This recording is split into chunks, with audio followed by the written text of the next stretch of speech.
கர்த்தாவே, உமக்கு பிரியமானதை செய்ய எனக்கு போதித்தருளும். நீரே என் தேவன். உம்முடைய நல்ல ஆவி என்னை செம்மையான வழியிலே நடத்துவாராக. கர்த்தருக்குள் பிரியமானவர்களே, உங்கள் அனைவருக்கும் இனிய காலை வணக்கங்கள். அவருடைய நல்ல ஆவி நம்மை செம்மையான வழியிலே நடத்துவாராக. இன்றைய வேத வசன தியானத்திற்கென்று நாம் தெரிந்தெடுத்திருக்கும் வேத பாகமானது நீதிமொழிகள் 8ஆம் அதிகாரம் 19ஆம் வசனம். பொன்னையும் தங்கத்தையும் பார்க்கிலும் என் பலன் நல்லது, சுத்த வெள்ளியை பார்க்கிலும் என் வருமானம் நல்லது. பிரியமானவர்களே, கர்த்தர் உங்களை ஆசீர்வதிப்பாராக. இன்றைய வேத தியானத்தின் தலைப்பு மேலான பரத்திலிருந்து வரும் ஞானம் என்பதே. ஞானமே சிறந்த வரமாக இருக்கிறது. இந்த ஞானத்தை நாம் பெற்றுக்கொண்டு நம் வாழ்வை இன்னும் சிறப்பிப்போமாக. இன்றைய வேத வசன தியானத்தின் நீதிமொழிகள் 8ஆம் அதிகாரத்தில் பார்க்கும்போது ஞானத்தினால் கிடைக்கும் ஆசீர்வாதம் பற்றியெல்லாம் எழுதப்பட்டுள்ளது. ஞானம் என்பது தேவனாகிய கர்த்தரிடமிருந்து வருகிறதாக இருக்கிறது. ஞானம்தான் ஒரு மனிதனை சரியான பாதையில் நடத்துகிறது, சரியானதை தெரிந்தெடுக்க செய்கிறது. தேவனை அறிந்து கொள்ளவும் அவருடைய சித்தத்தின்படி நடக்கவும் ஞானம்தான் ஒரு மனிதனை வழி நடத்துகிறதாக இருக்கிறது.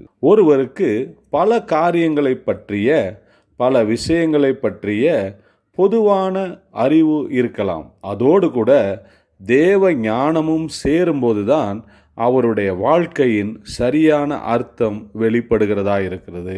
அறிவு, புத்தி இவைகளோடு கூட ஞானமும் சேரும்போதுதான் சரியான தெரிந்தெடுப்புகளை நம்மால் கண்டடைய முடியும்.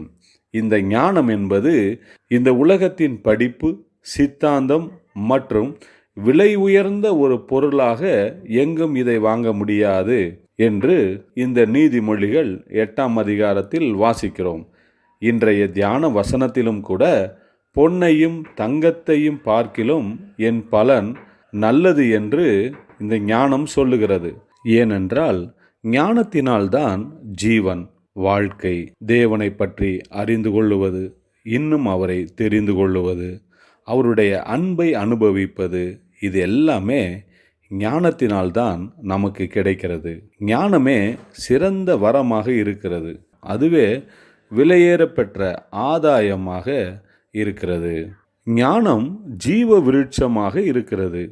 இயேசு கிறிஸ்துவே அந்த ஜீவ விருட்சம். இயேசு கிறிஸ்துவை அறிந்து கொள்ளும் போதுதான் ஜீவன், நம்பிக்கை, பரிபூரண ஜீவனை நாம் பெற்றுக்கொள்ளுகிறவர்களாக இருக்கிறோம். கர்த்தருடைய நாமத்திற்கு ஸ்தோத்திரம் உண்டாவதாக. பரிசுத்த வேதாகமம் கூட அந்த ஞானம் என்பது ஆண்டவராகிய இயேசு கிறிஸ்துவே என்று சொல்லுகிறது. ஆம் பிரியமானவர்களே, ஞானமாகிய இயேசு கிறிஸ்துவை நாம் இன்னும் பெற்றுக்கொள்வோம். அவருக்குள்ளே நாம் வளருவோம். ஆண்டவர் உங்களை ஆசீர்வதிப்பாராக. ஜெபிப்போம். அன்பின் பரலோக பிதாவே, உம்முடைய நாமத்திற்கு ஸ்தோத்திரம் உண்டாவதாக. எங்களை உம்முடைய ஞானத்தினால் நிரப்புவீராக. ஞானமாகிய இயேசு கிறிஸ்துவை இன்னும் அறிந்து கொள்ளவும், அவரோடு கூட இன்னும் நடக்கவும் நீர் எங்களுக்கு உதவி செய்வீராக. இயேசு கிறிஸ்துவின் நாமத்தில் ஜெபிக்கிறோம் நல்ல பிதாவே. ஆமேன்.